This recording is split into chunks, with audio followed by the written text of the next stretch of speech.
Is there sound here? Is it? Yeah. Looks like it is. Yeah. Okay. Good afternoon. Shall we start? I think it's.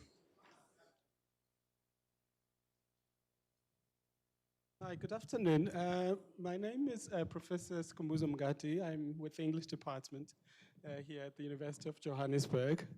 Professor Skhumbuzo Mngadi, who is HOD of the English department here at the University of Johannesburg. And I'd like to welcome all of you to this event where we have a special guest, in fact, two special guests, Professor Zakes Mda, and some will say he needs no introduction, but I think he does.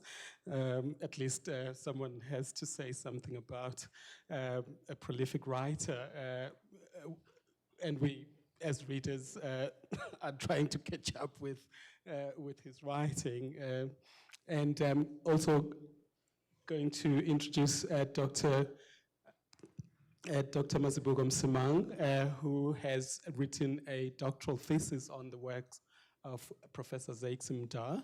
And she has read the Zulus of New York, which means that she is a true scholar of Professor Zakes Mda. I've only read part of the Zulus of New York, and I thought it was about those Zulus who are still in New York, but, but it is about Zulus who went to New York in the 19th century, about whom I think Beth Linfors wrote a book called Africans on Stage, Zulus who were taken from Natal to perform in Hyde Park as part of the freak shows that were put on in the 19th century. And I think many of us will know Sarah Bartman, who was also part of that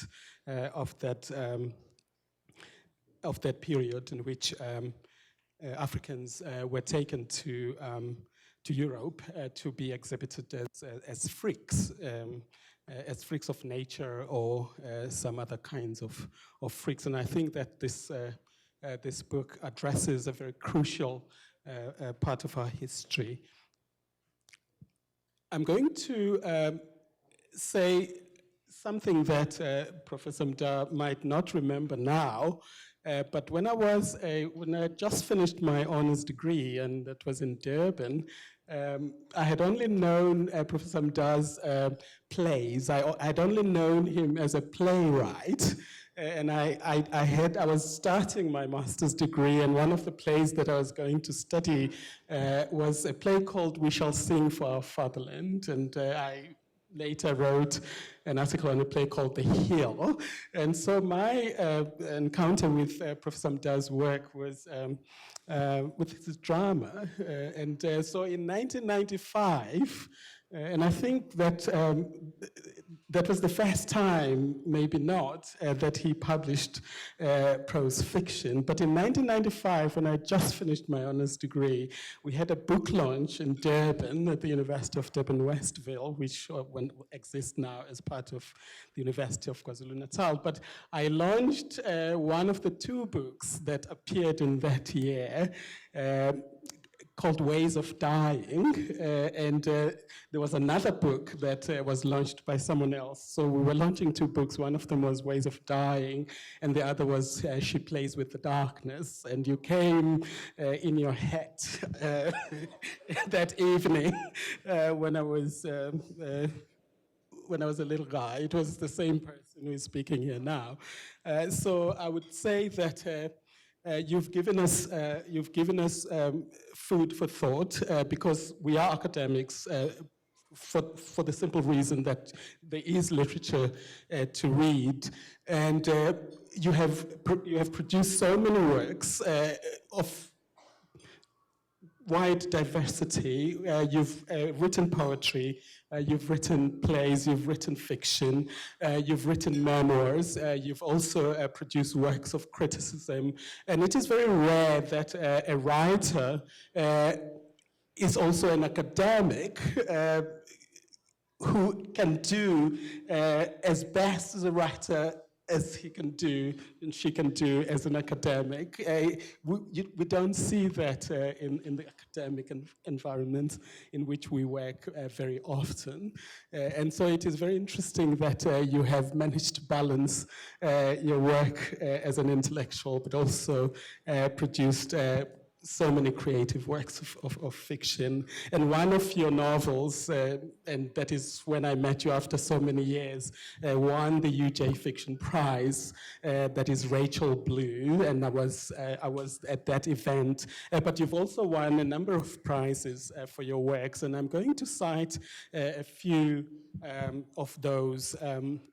The Amstel Playwright of the Year award in the 1970s, another award that was in 1978, and again the Amstel Award, Playwright Award in 1979, the Mnet Book Prize in 1997 for Ways of Dying, the Commonwealth Writers Prize, the Africa section for Heart of Redness, which also won the Heston Wright Legacy Award, again the Sunday Times Fiction Prize, and Heart of Redness, I would imagine, for those who have read Zakes Mda's works, is perhaps one of the most memorable of his books, in which he recounts the history of the killing of the cattle, the Nongawuse episode in the Eastern Cape.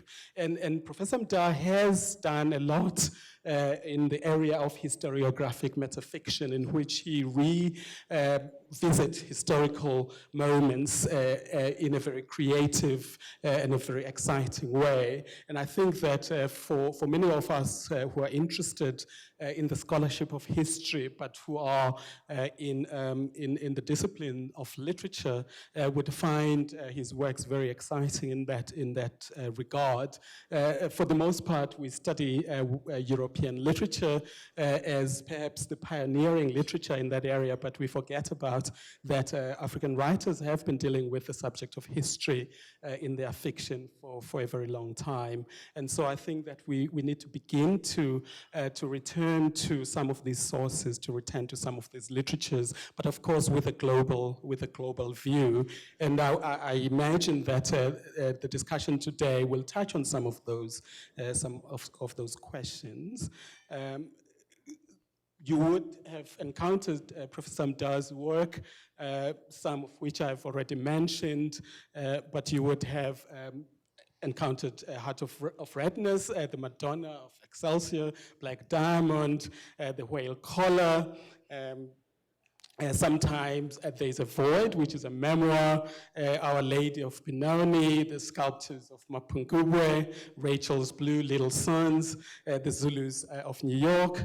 And all these works help us rethink our own place, not just in the history of literature, but also in the ways in which the history of literature intersects with the history of ourselves, and the ways in which we speak about ourselves is very important against the background of Professor Mda's writing, but also against the literary history in which one can situate Professor Mda's writing. So I'd like to welcome you all to this talk, and I hope that it will be exciting and that you will get involved, especially because being here means that you love books. You are not just the friends of the library, but you're also friends of the books that the library houses.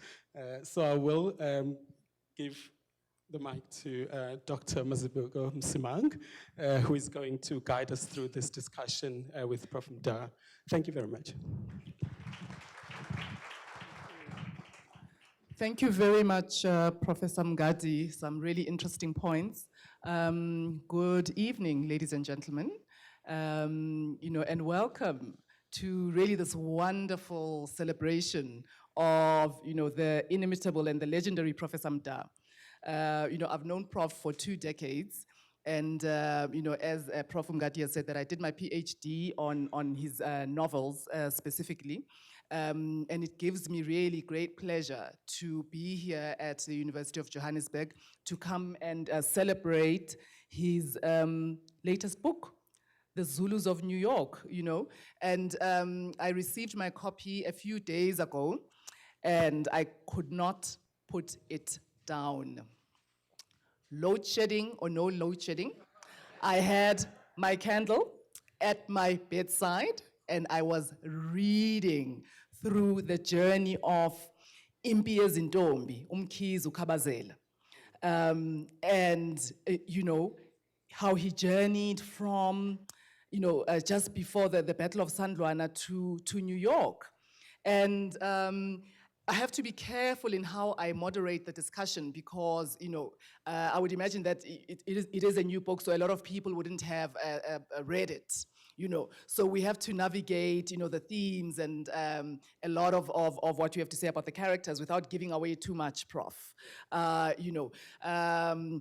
I really am always intrigued about, the stories that you find. It is always so uniquely original. First, the narrative that you choose, and the ways in which you choose to tell the story, to portray the characters. So with the Zulus of New York, where did you find the story? And how did you find the story? Is it a true story? Does he exist, Impi Ezintombi? Well, thank you very much. Let me start, if you don't mind, by thanking Gias, Dr. Ngolunga Bongani, for working very hard to bring me here. Thank you very much, and also, of course, Dr. Mgadi, for your kind introduction, and you, of course, my friend, for availing yourself to interrogate me here. I hope you won't be too hard, you'll be merciful. Now, your question, perhaps, if you allow me, I would like to answer your question by, instead of reading the book, because I know you wanted me to read, maybe a page or two from the book. If you allow me, instead of reading from the book, because anyway, everybody who's here can read, they'll read the book for themselves. Allow me instead to read just two paragraphs from a paper I wrote, some time ago, which I hope will answer your first two questions. Why I wrote this book particularly. Then after that, I'll also answer where the story came from.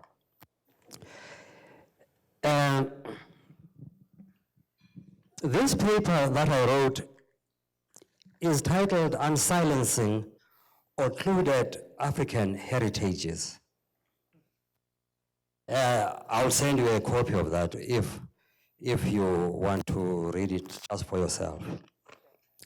But somewhere, this is just in the middle somewhere of this paper, I say, the post-colony has been fighting losing battles for the repatriation of their heritage, appropriated by the colonial powers without compensation.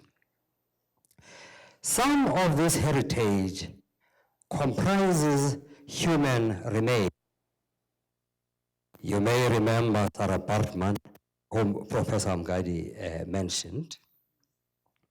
The Khoi woman who was taken to Europe in the late 1700s to be exhibited at big shows because of her hanging labia and big buttocks, pathologized as steatopedia by her enslavers.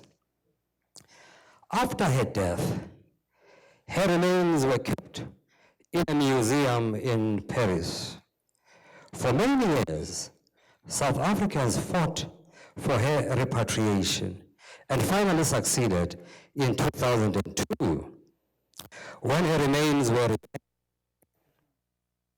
After 300 years in a museum container, she is now buried in the Eastern Cape.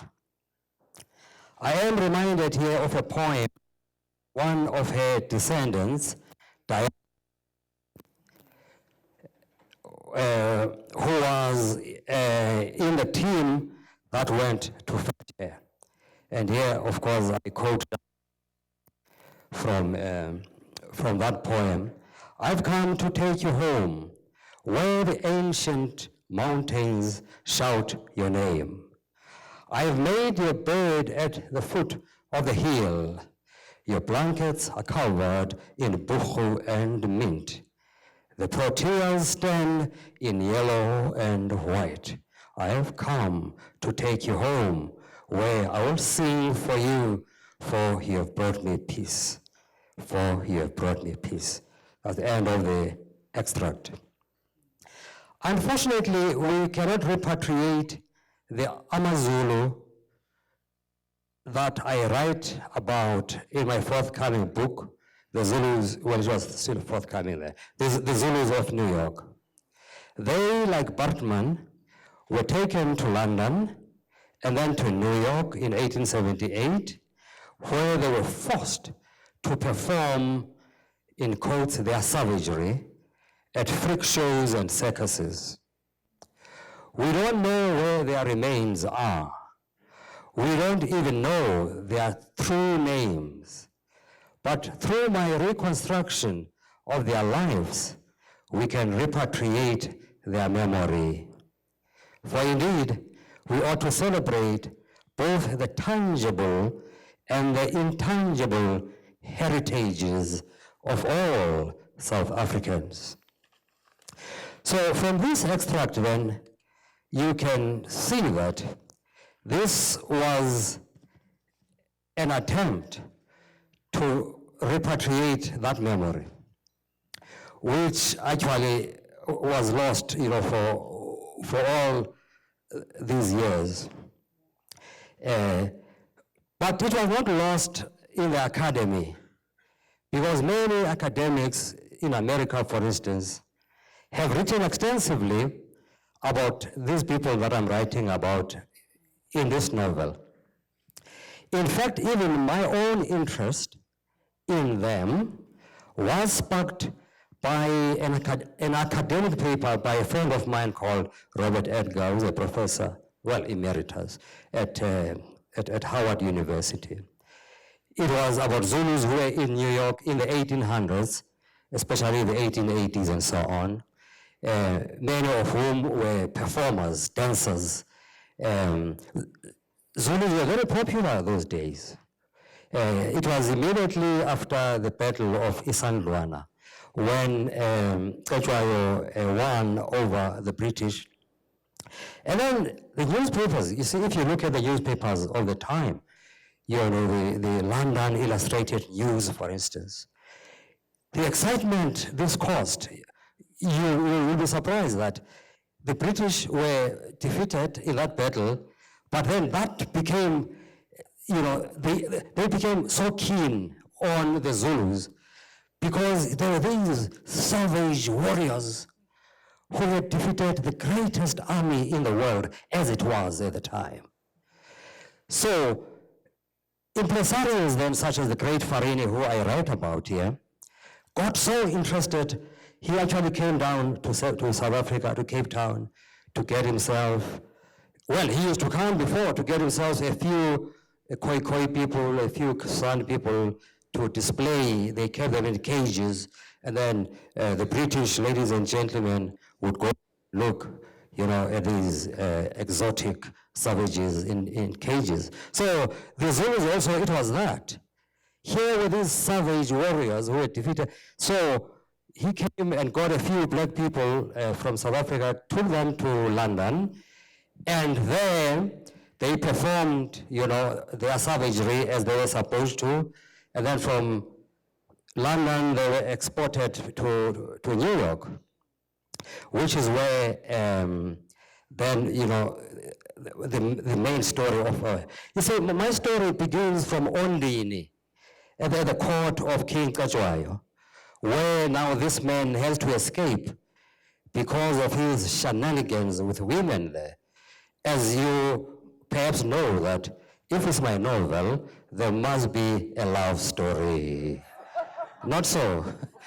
So this guy has to escape then. So we follow Mpiya Zintombi from Ondini, which was the, you know, the headquarters of the Zulu kingdom, and then to Cape Town, and then we sailed with him to New York, to London, and all the events that then to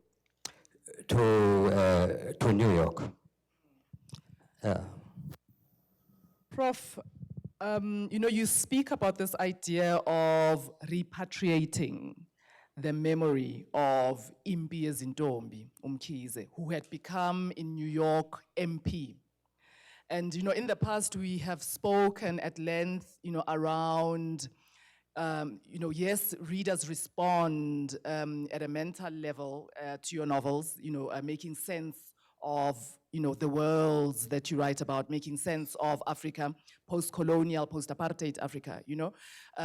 But I have often shared with you that I've had a very spiritual response to a lot of your novels, you know, being taken back in time, you know, reliving the trauma of, you know, Mpiya Zintombi, the trauma in Little Sons, where our history is blood-soaked, you know, and going back to that time where there needs to be a reckoning of the spirits, you know, and for months, I told you, I had nightmares, you know, after reading, you know, A Little Sons, you know, of what happened to the women, you know, during those wars, you know, the frontier wars, which was a very traumatic time in our history. So what is the purpose of this repatriation, you know, and going back to that trauma? What is its purpose in the present? You know, why are you taking us back there? Yeah, well, I can understand the trauma you are talking about, especially in Little Sons. Because for me, actually, that trauma was quite personal, because Little Sons is the story of my own great-great-grandfather. And then you would say then, okay, this is the past. You know, the past is the past, it is gone, and so it is history. I got interested in writing historical novels. First of all, let me put it this way. You know, I'll take a longer route to answer your very short question. You see, there are two kinds, well, mainly, maybe there are many other kinds, but there are basically two major kinds of historical novels or writers of historical fiction. There is the kind of writer whose objective is to subvert history. In other words, to reimagine it. And in many instances, to make it do what it really, according to historical record, it did not do. You see that? And I love those novels, I mean, only as a reader.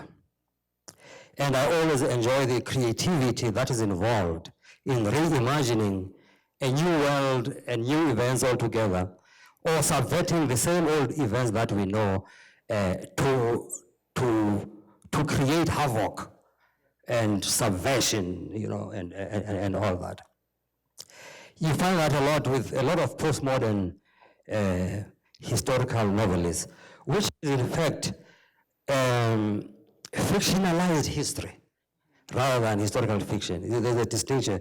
Fictionalized history, the history itself has been fictionalized. I write a different kind of a novel from fictionalized history. I write historical fiction the kind way I always try to be very faithful to historical record. In other words, my objective is not to subvert the history.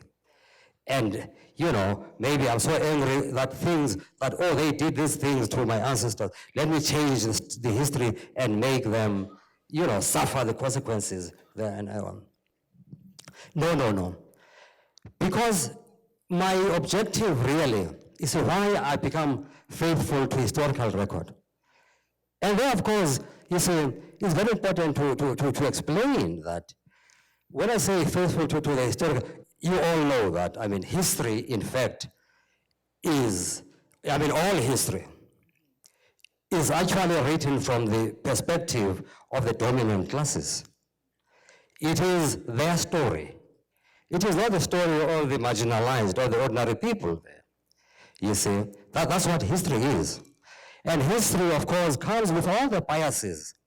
First, of the creators of the primary sources of the time, because each creator of the primary source, I mean, has his or her own biases. Even those who think that they are neutral or they are objective, the very act of writing is biased. The choice of words that you use there, all words are value-laden. And all words actually, in fact, words generally, not only are they value-laden, they are also phallic in nature. You see that? So, you see, now it is very important for me then to look at historical record as written by the dominant classes, in other words, the historians of today and of yesterday, and then dig deeper to find other sources, you see, for those stories. Because indeed, there are many other sources for those stories. Not only do I go to the letters that people wrote among themselves, to the newspapers of the time, with all their biases, even those, I also go to the oral tradition. The oral tradition, many of you may not know this, is a very rich source of history if you know how to use the oral tradition. For instance, in Little Sons that you have just mentioned here, I write about my genealogy for 500 years ago. Because you see, in my family, as is the case in many families, you know, when from the time you are a little boy, you are taught, especially if you are the firstborn, you are taught your genealogy. Mna ndinguzane Mvula, wesende lika Solomzi. USolomzi ka etc. And so on and so forth and so on, you know. And all those names, as we recite them as they are, you see, right up to the first name of the elder who left Emachibini Aluhlaza, the elder of Abambo people, Usibiside. Now, some of the names there, you'll find that have a story. Not all the names have stories. Others are just names, you see. And this one begot so-and-so, so-and-so begot. There's a lot of begetting that happens throughout. Then somebody will beget, and then we hear the story, especially if some heroic event happened with that one. Then there will be a story attached. And then the begetting start again until we get to me. You see that? Then I also beget, and so on and so forth. You see that? Now, such genealogies are very useful because they tell the story of the migration that my people took, and then some branch off and become Amaswati. And some branch off and became Omkhize, Ngabambo Omkhize, Lo Kulmangai. That's why my character is Mkhize, is because he's from my root, and therefore I know his history before the white man came. So I could write it in Little Sons. I would have made that Zulu Untuli or whoever, but I don't know the story of Ntuli. But Umkhize ngiyamazi yena, because he is one of my people. Did you see that? So I draw from such histories, because I want to tell the story from the perspective of the marginalized. You see that? I sift through that oral tradition. I sift through the magic of oral, because it's very magical, by the way. And I show the mythology and the legend of oral tradition. And so I use different sources, to do that. It is the same case then with this novel. It was very important that it should be true to historical record, but not as told in the books written by Western academics and historians, but from the perspective of Mpiye Ntombi, who was just a dancer there, you see, that he also has a story to tell. The story must not only be told from the perspective of his masters who owned him. You see, this is his story. Yes. And it's very interesting, I think, that, at the time, obviously it was the time of the freak shows, the human circuses that were traveling all over the Americas and Europe. And Mpiye Ntombi, his main agenda was to really be a foil to the wild Zulu and become the friendly Zulu. That whole conflict between the two ideas of Zuluness, but it was really, as I said, that for me, just the trauma of, revisiting the Sarah Baartman moment, the trauma of revisiting the caged female, I think, protagonist as well, Akol, who is called Dinky, the Dinka princess, is really quite, a powerful and poignant a moment. And I wanted to ask you, Prof, and perhaps you, Prof. Mngadi, as well. You were talking about reimagining ourselves back into history. I think as part of our healing. So would you say that, from those days of the human freak shows, and all of the traveling circuses. I mean, obviously, you don't find people in cages anymore, but just in terms of what it means to be in a black body, have we traveled, very far? I mean, you will know that in social media, in popular culture, you still have instances of, certain groups of people represented in very problematic ways, So would you say, a story like this still resonates and has echoes, in the present because of how historically we, as African people, continue to be represented in ways that are freakish? Yeah, well, I mean, we're perpetual freaks, and of course our struggle is to free ourselves, from that perspective, and to tell the story from our own perspective. My character, has been dehumanized, you see, and has to perform Zuluness as conceived by his owners, who are English and Canadian and American. You see, they tell him, even when he dances the dances of his people, they tell him, no, savages cannot dance like this. You are being too rhythmic, and you are being too orderly in this. You've got to be chaotic and shout and scream and kick your legs up and bite somebody, and because you are a savage. Do you see that?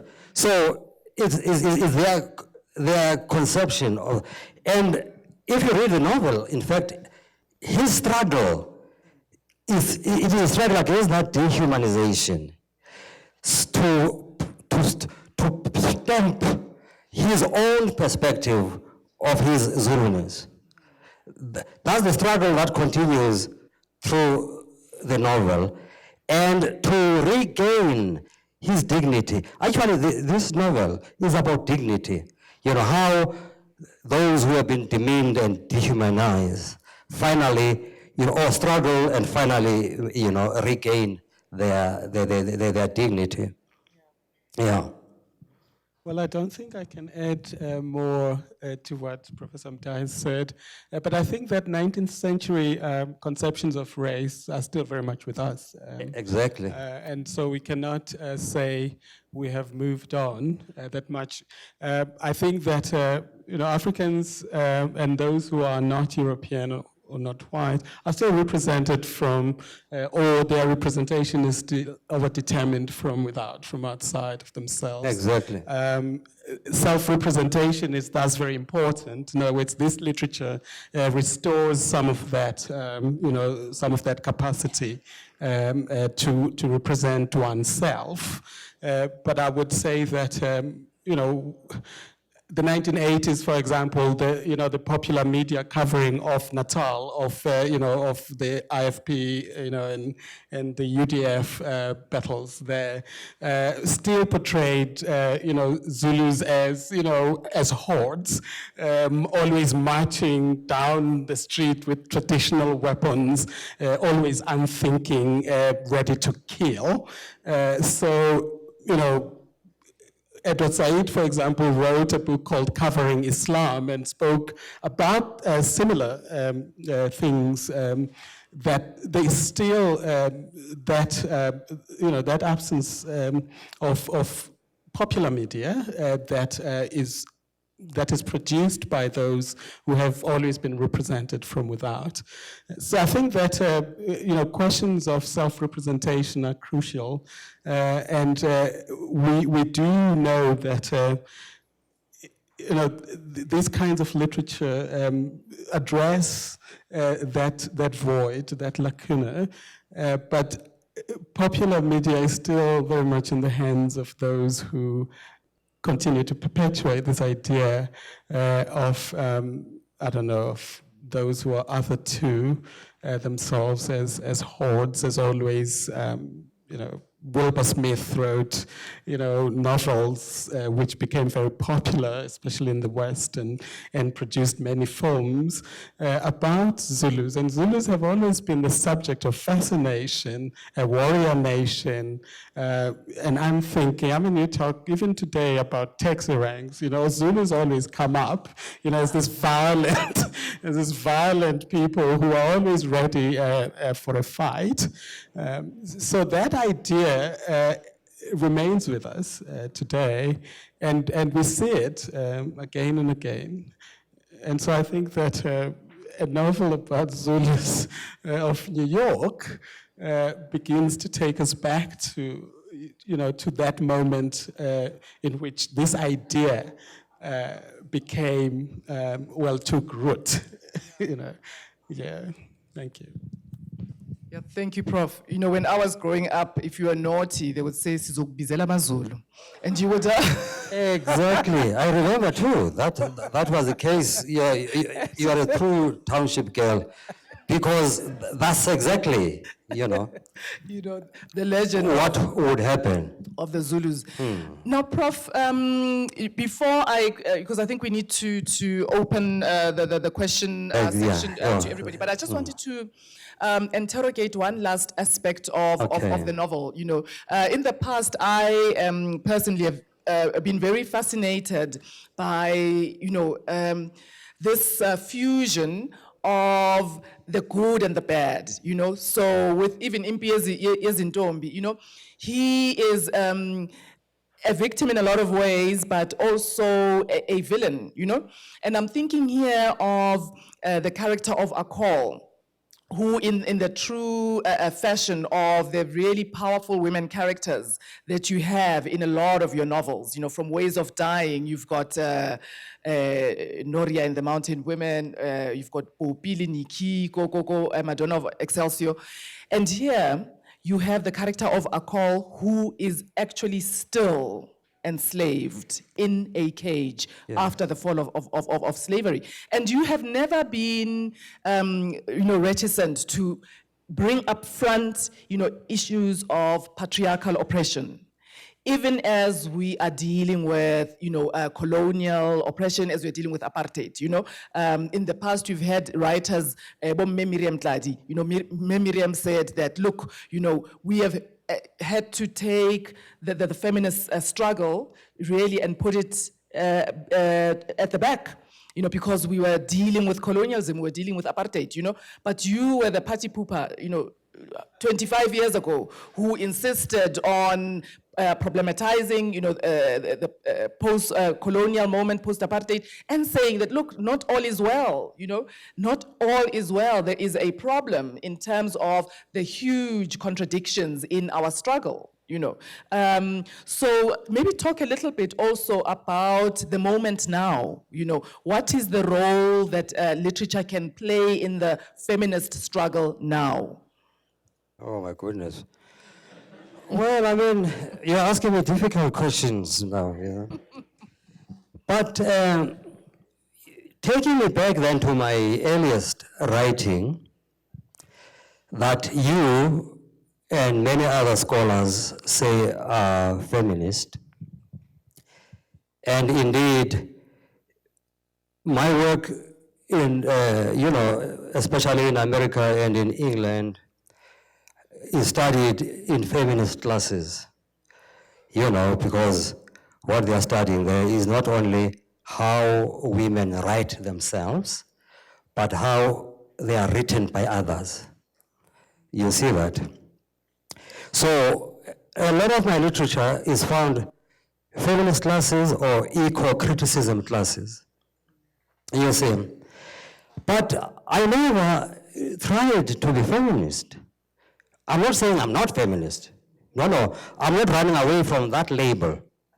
I can wear it with pride. What I'm saying is I never tried to be feminist.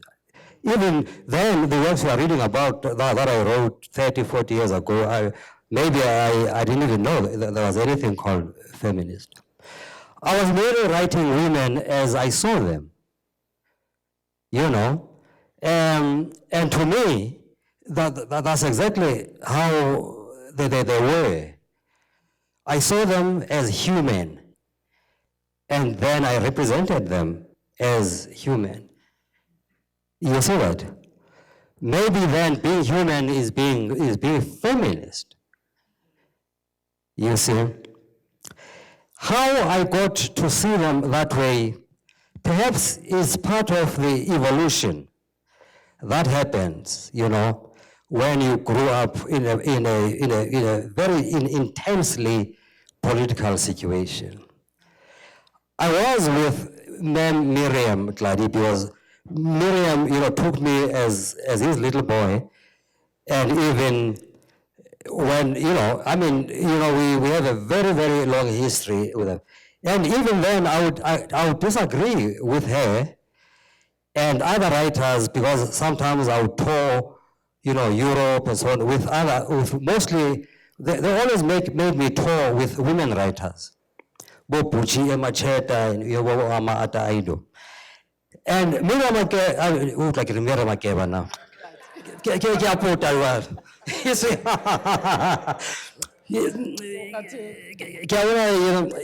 Miriam Tladi, she would also even argue with them.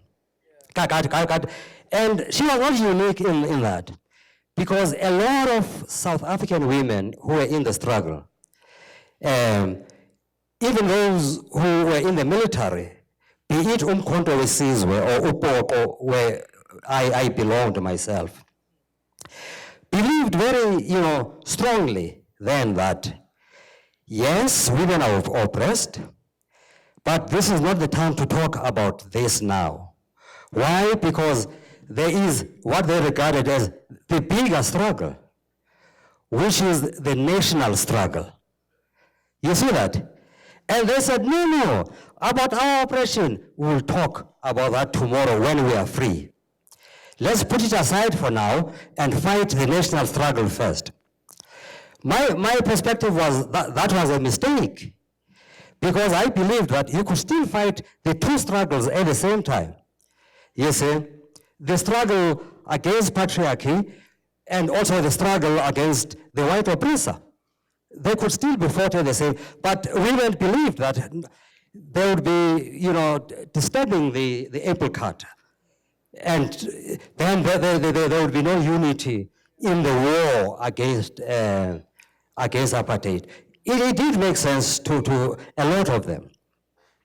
You see that? And then, after the liberation, well, some of you would want to put liberation in quotes, okay? Okay, after the liberation. After the liberation, then they are confronted by this situation, you see.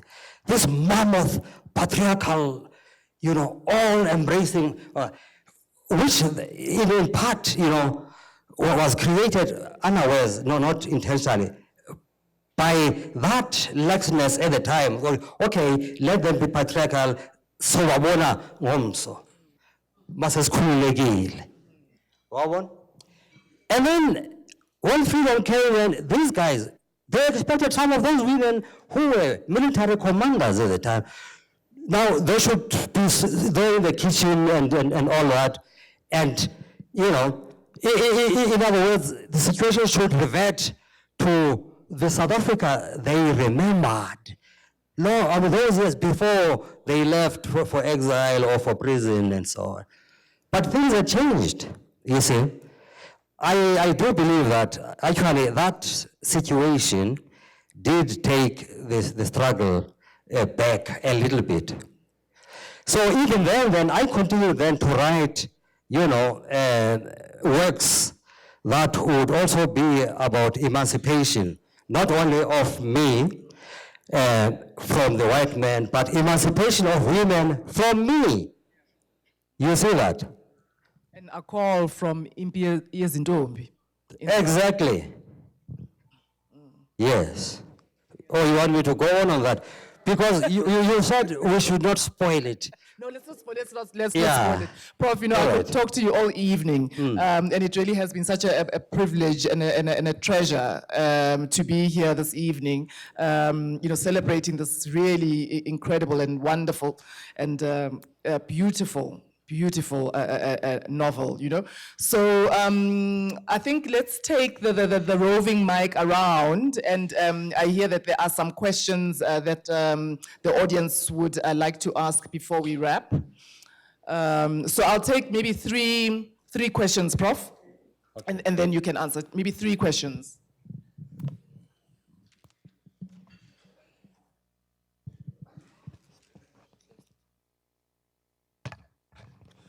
Good afternoon. My name is Sandy Lentuli from UJFM, our university radio station. My question has to do with the genre that you mentioned, Professor Mda, which is historical fiction. I personally haven't seen a lot of historical fiction in the past few years. The only one that I can think of is Dancing the Death Drill by Fred Khumalo about the SS Mda 2 years ago. So then, what would you like maybe to see, especially with young writers, for this particular genre, historical fiction? And then also, could you just take us through your research process into the book? Okay. Yeah. Yeah. Okay. All right. I've forgotten the first part of it. Yeah, no. The second part about my research, yeah. I'll start with your second question. Well, you see, my research is very informal. And I draw a lot from things that I already know, things that come from, my culture, family culture, and so on and so forth. And then it becomes easier to, let me tell you step by step about this particular novel, because each work will be different. Now, this novel, I didn't know I would end up writing this novel. There was a time when I was involved in a campaign to repatriate works of art, tangible works of art, from Europe back to Africa, especially works from the Benin civilization, which is part of Nigeria now, which were actually looted, practically looted. You see, there's a whole story of how these guys just invaded there and took these works away. And my anger started during Festac was many years ago. Many of you were not born. And during Festac, which was a big celebration of black culture, of Africa and the diaspora, in Nigeria. Well, the first Festac was in Senegal. I'm talking about the Festac that was in Nigeria, where black people from all over the world gathered. Now, the symbol of Festac was a mask from Benin. Nigerians wanted this mask.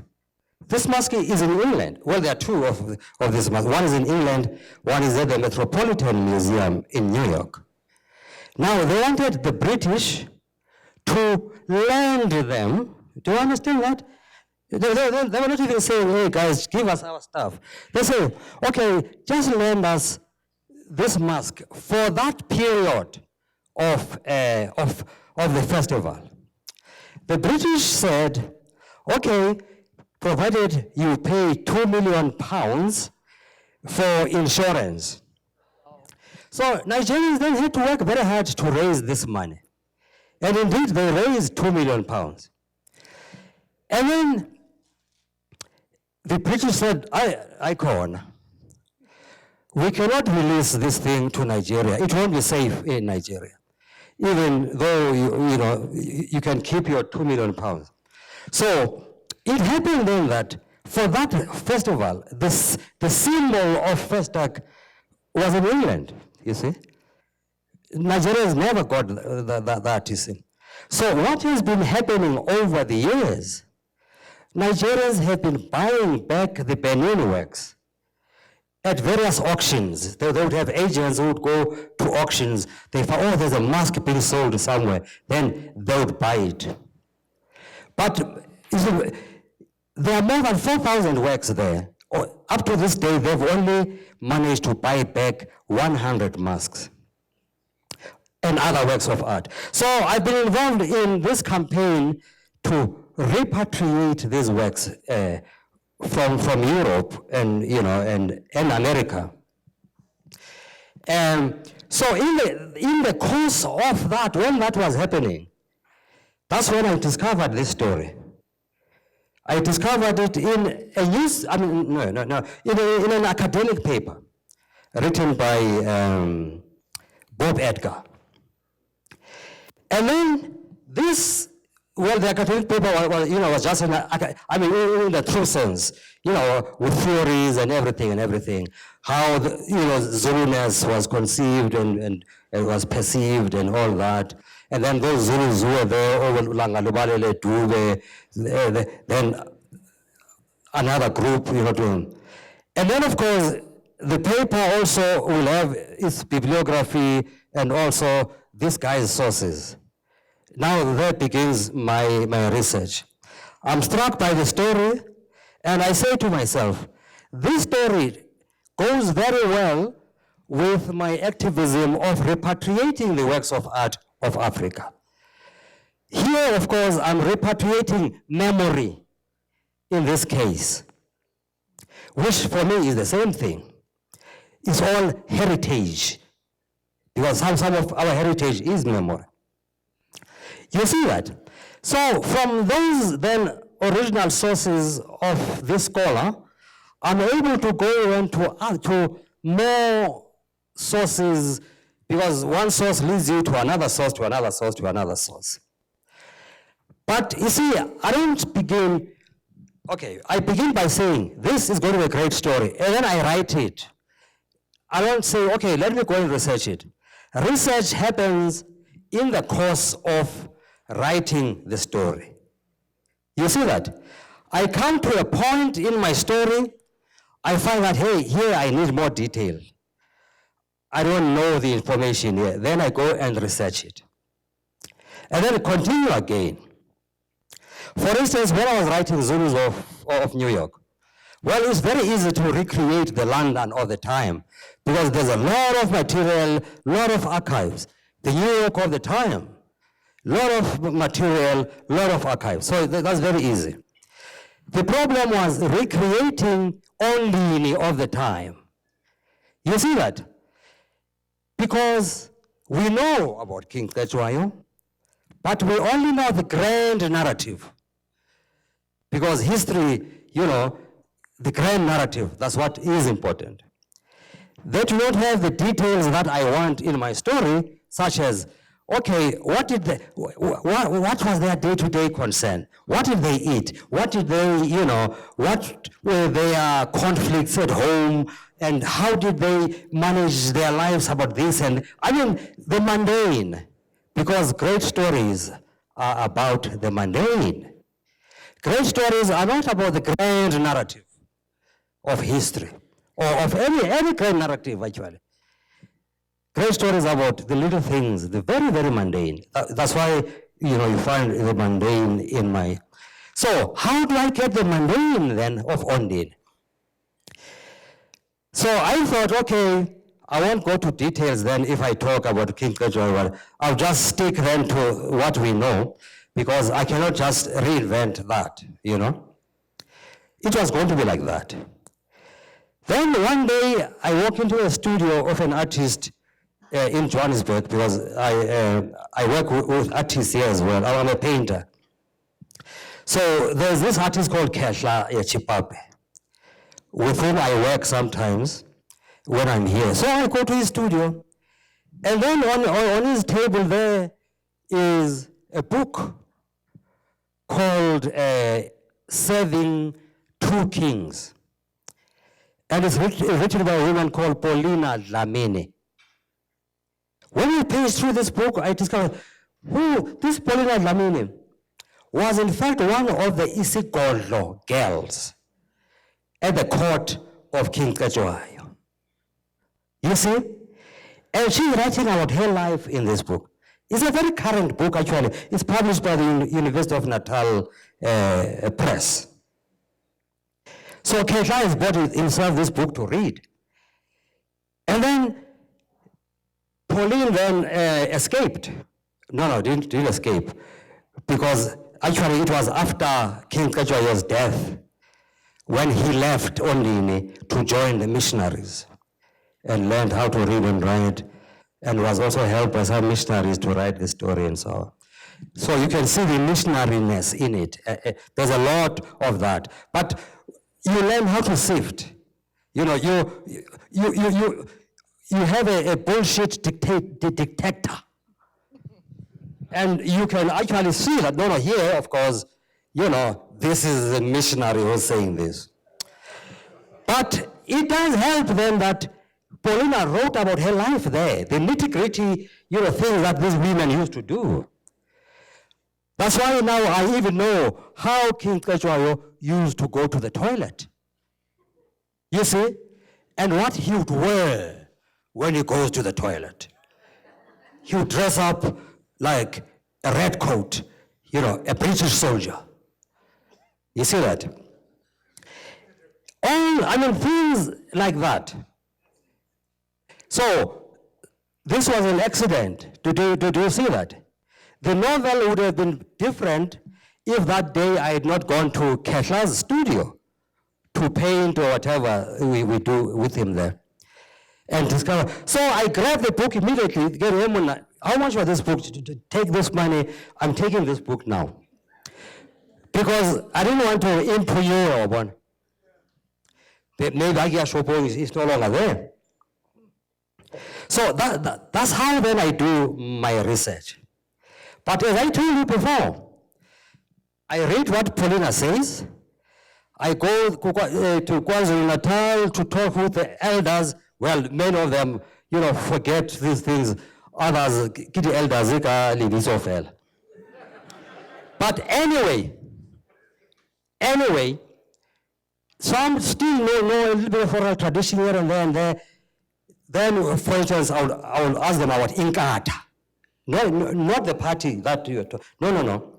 Inkatha, which is part of is a work of art in the king's residence there. I do mention it in the story there. So that to confirm what Paulina is saying there, what is their perspective of that? What were they told by their own grandparents? You see that? Because in many instances, those who come from royal lines are taught their genealogies, as I told you, which is why I also know my genealogy. So that's where then the oral tradition comes into play there. And as I said before, you sift through, just like you interrogate all the other texts that we will be using, you also interrogate the oral tradition, because it is a historical text, like all the others. And it also needs to be interrogated before you can use it. Sorry, now We're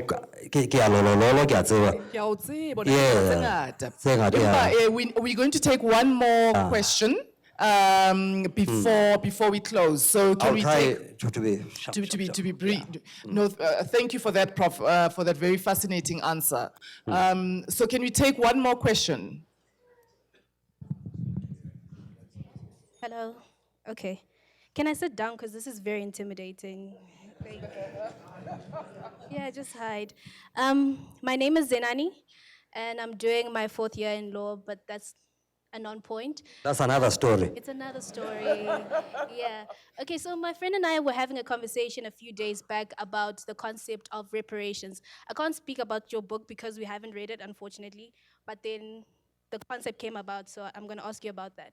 So the interesting argument that we had is that one of us spoke about how reparations might be good, and then the other spoke about how it might have a bad impact in today's society. So the issue is that the president of France wants to bring back some artworks that naturally belong to South Africa that they got through like colonial powers and all that jazz. But then now the question then becomes that if we were to vindicate those artworks and bring them back to their natural place or whatsoever, would that take away the complex of like them having the burden of atonement, or does it become like a situation where they feel like they have the white savior complex, so they don't feel the necessity of like fixing their past transgressions through history? So if they were to I don't know what the right verb is here, but if they were to bring back the artworks, does it remove the burden on them to feel as though that what you did in the history was wrong? Or do we prioritize history and our attachment to it morally and otherwise and sentimentally? Yeah, well, I mean, it is a complex thing, as you say, but for me, I don't believe that bringing back the works of art, then they will have absolved themselves of everything else. There are many other crimes that still need to be accounted for. So reparations is not just those works of art. I merely focus on those works because I'm an artist. It is my field of interest. But there are so many other areas of life, you see, where there was that dehumanization or people were demeaned and so on, and a lot was taken from them practically. You see that? Actually taken, boom. You see that? And we still need to be returned. So, I think that's my question, which, when I look at your face, it's inadequate. I can see that you feel that, no, this answer, I am also fast grand. That's all I can say, really, about that. There's a question there. A question on that side. Okay. Yes. One more. Oh, my kids, oh, I see. Oh, it's a mic.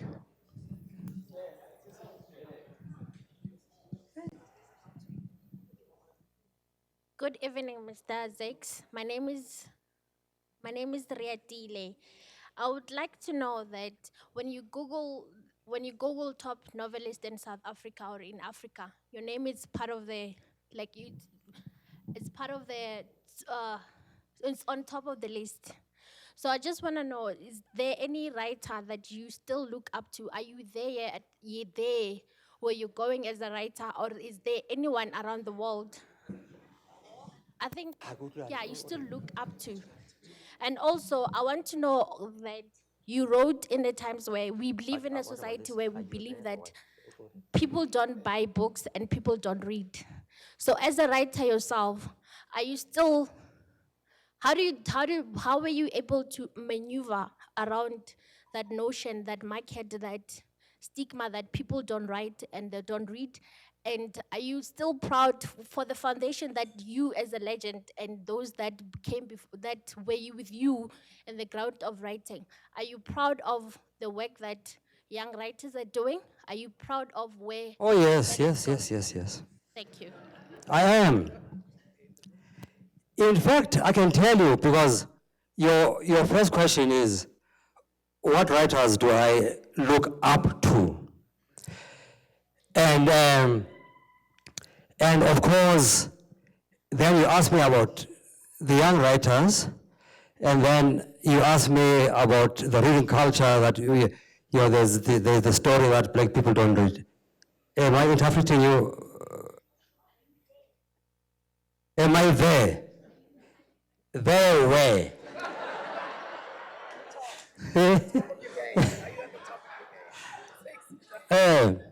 Okay. The thing is, as people might, I think from a personal, when you look at, you have goals as a human being, that people, we can say, Mr. Zakes, it's this person, which it is, and you have lived up to your name. So I just want to know, as you from a personal perspective, are there still things that you still, as a writer, do you still want to touch up on? Do you feel like you still have more, which we are looking forward to have? Yes, yes, indeed. I mean, you know, I don't think that one ever reaches so-called perfection, because you are learning all the time. Did you see that? You always want to get better all the time. And sometimes you do not get better, you get worse. And then you try again. You know, it's always trying. So I don't think I'm there yet. And I do not even think that I'll ever be there. Even if, well, I mean, I would like to be there, but I don't think it really is something possible. Now, as for the writers that I look up to, I mean, there are writers whose work I like. Let's put it that way, you know, whose work I really, really like. For instance, a writer called Gabriel Garcia Marquez, but not everything he wrote, Of Love and Other Demons. That novel has had a very big impact on me. And then there's a writer in Zimbabwe called Yvonne Vera.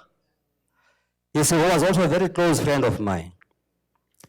And I was with her a lot of times when I wrote The Heart of Redness. And she was younger than me, by the way, but she had a very big impact on me. So you see, the writers you look up to will not only be maybe older writers that you say, you know, many of them will be your age group, but others will be much, much younger. Me, why do you think I work with young artists? Well, they think that I work with them because I want to transmit something to them. And so, no, I'm learning I'm sucking from them. You see, why I'll always keep fresh and vibrant is from young artists with whom I work. I read works, I mean, there are writers whose work is so impactful that sometimes I say that, gosh, I wish I had written this book. I'll tell you, for instance, Uthando Mgqolozana, I know he's here. There's a book of his, and I'm not just saying that because he's here. naxa kangekho ndiye nditsho ndathi ndayibhala loo nto in lots of other things, interviews, what, that a novel of his called Hear Me Alone. When I read it, I said, no, man, this guy, this is my novel. I'm the one who should have written this novel. You see that? Because it resonated a lot with, it's not your run-of-the-mill story, you know. It's a story from imagination and all that. So you see, I do envy, I wish I had written this. So you see, and he's a much younger writer, you see. So I mean, there are younger writers whose work I like. Sometimes not everything they write. Maybe one or two books, but that's the case with all writers actually. It will hardly happen that everything Marquez writes I would like. I would only like Of Love and Other Demons. Now, going to the issue that black people don't read, it's not really true. It's not true, you know. You must not believe that. It's not true at all. Even from my era, we grew up reading a lot, you know, novels, James Hadley Chase, Peter Cheney, all that, you know, in the township. But today, I'll tell you one thing. Women, well, it's mostly women. I have seen maybe a man or two. Women have established book clubs throughout the country. And you get to know of these book clubs when you are a writer, for instance, and they happen to be reading your book, and they hear that you are around, and they invite you. You know, there's a book club in Kwakwa, or in somewhere in Ngobo, Ebatembini, you say, and then you find out, how did you start this thing and why? You find that these are things that arise organically. They have not been imposed from above, you know, some official comes. Women themselves come together and read books. A lot of the books that I write are read by women. And not only, you see, mostly through the book clubs, but not only through that, but generally. But then that's the case in every country, actually, to tell you the truth. Most readers of books and of fiction in America are women, in England are women. So we are not an anomaly here that it's women who read more than the men do. You see that? So, there's a lot of reading that's happening out there. Prof, can I squeeze in one more question? Doc Ngulu? Yes, please do. Squeeze one more. So a hand. There's a gentleman over there who'd like to ask a question. Okay, what last question?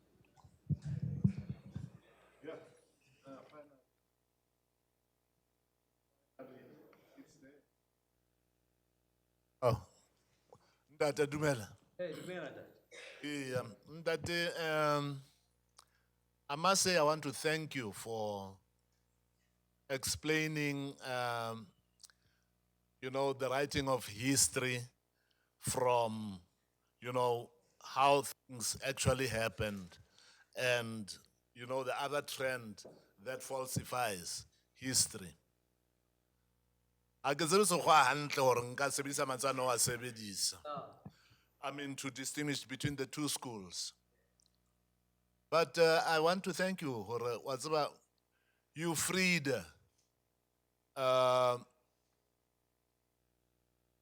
those people you are writing about from becoming gypsies. The way up to now, Ringama Gypsy Kati. Objects of derision, fun, or Akema Gypsy, Hofelamo. At least you brought them home for them not to end up having been the story of the gypsy. Who cares about who the gypsy was? Where does the gypsy come from and stuff like that? Mara, ke tlohe moo and come to what both of you and the other lady have mentioned about women in the liberation movement. What's about, to a large extent, I agree with you. For women to discover themselves now, or they have been, sitting in the background and not promoting their own struggle for equality with men, is something in a sense. Women should not have taken a back seat because Yeah. it becomes a culture. Yeah, no, I don't want you to think that even then they were taking a back seat. Because a lot of, even in the liberation forces, a lot of the commanders were women.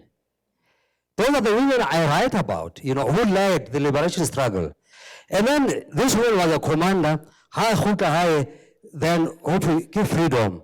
Then it's only then, oh, no. Jwale, we are home, you are a woman again.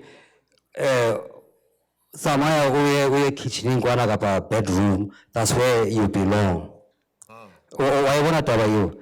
As soon as I back seat, even then, it's just that they did not want to focus on the emancipation of women from the very men with whom they were, because they said the priority is the national struggle for freedom. Yes. Oh, thanks for the context. Okay. No, Thank you very much, Prof, and thank you everybody for coming to this wonderful.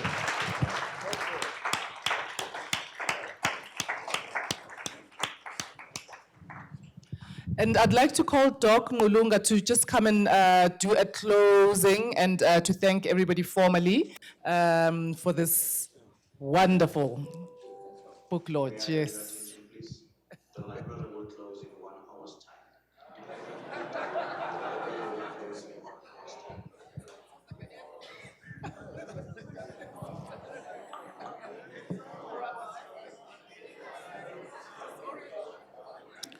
Hello.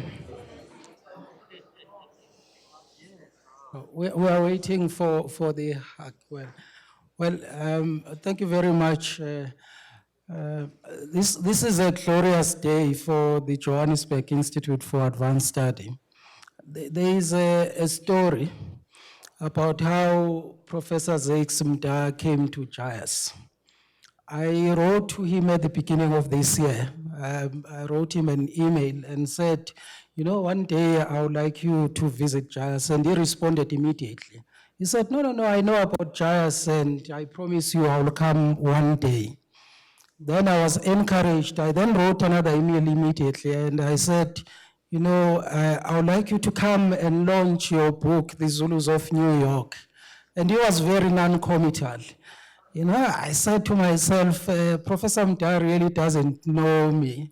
I'm going to move mountains to make sure he comes to the Johannesburg Institute for Advanced Study. And I'm glad that he is here today. And I think it is to great credit to the University of Johannesburg, because I thought, if the University of Johannesburg cannot have somebody like Professor Zakes Mda, who's respected all over the world, it means we have not really started doing our work. I'll know that we are doing our work the day Professor Zakes Mda comes to the University of Johannesburg. And I think it is a brilliant start. And I want to,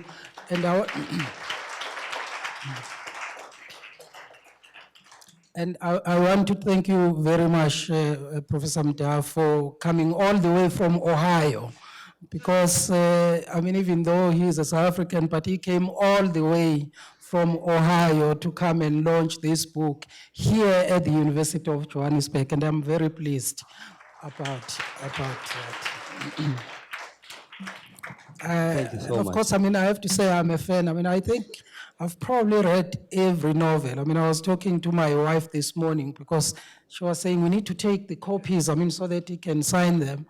I said, I don't think it's possible for him to sign all of these novels that we have, I mean, from The Ways of Dying, The Heart of Redness.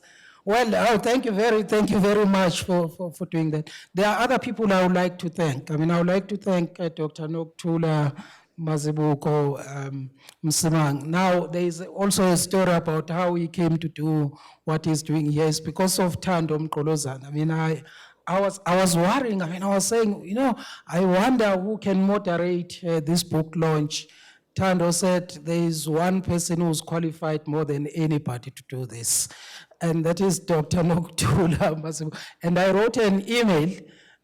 2 days passed without her, and I went to town. I was like, you know, this person you recommended is quiet. I mean, what are we going to do? I mean, but when she responded, she was so happy about it. She said, count me in. And we had to make sure that she has the novel. Now, then to Professor Skhumbuzo Mngadi, who's a comrade in arms. Now, I've known Professor Mngadi for a long time. He was my senior at the university in Durban. And when I came to the University of Johannesburg and found him here, I was like, yeah, I'm at home. It might not be in KwaZulu-Natal, where the Zulus went to New York from, but, but he's here. He has been very supportive. We had a meeting. I mean, I think we've had 2 meetings about inviting Professor Zakes Mda. And he said, you'll get the support of the English department. And they've been supportive all the way. And frankly, we hope that this is not going to be a one event, that we are going to have an association with the University of Johannesburg and the Johannesburg Institute for Advanced Study, because I think that we'll feel that we are doing something, really something, when we have that association. There are people without whom this event would not have been possible. I want to start with Theo, who works here at the library. Everything that you see here that looks beautiful is because of Theo. I mean, I always say to my colleagues at UJ, if you do not have a good relationship with Theo, we are not going to have a good event. And frankly, I tried one event in which she was not involved. It was not successful, and I learned my lessons. I mean, so I'll make sure that every event that we organize, Theo is involved. And there are people who work very hard at JIAS. Reshmi Singh, who's sitting here. I think Professor Zakes Mda has received more emails from Reshmi even from me. Thank you very much, Reshmi. There's Emilia Kamina, who's here, because I want you to know these people, because when we say JIAS, it sounds quite big, but actually it's a team of very few people who make the institution to work. Emilia. Then there's Christian, who makes the place to move, and we've been joined by Miss Linda Mbongwa, who I saw, Professor Mda, when you came here, you signed a novel, because she came with this idea that people have to win a novel, and everybody on Facebook has been excited about this, and we'll make sure that the novel is delivered tomorrow that we have signed. But finally, I want to thank all of you, because sometimes when you organize these events, you really do not know whether people are going to show up. Well, I mean, I knew that with this event, people will show up, but you guys have made huge sacrifices to be here. You could be home resting or watching TV, but you decided to come to the library to listen to Professor Zakes Mda. I want to thank you, and I hope that you will come back to the University of Johannesburg. And please do come to JIAS. It's a very beautiful place. And thank you all of you. Thank you very much.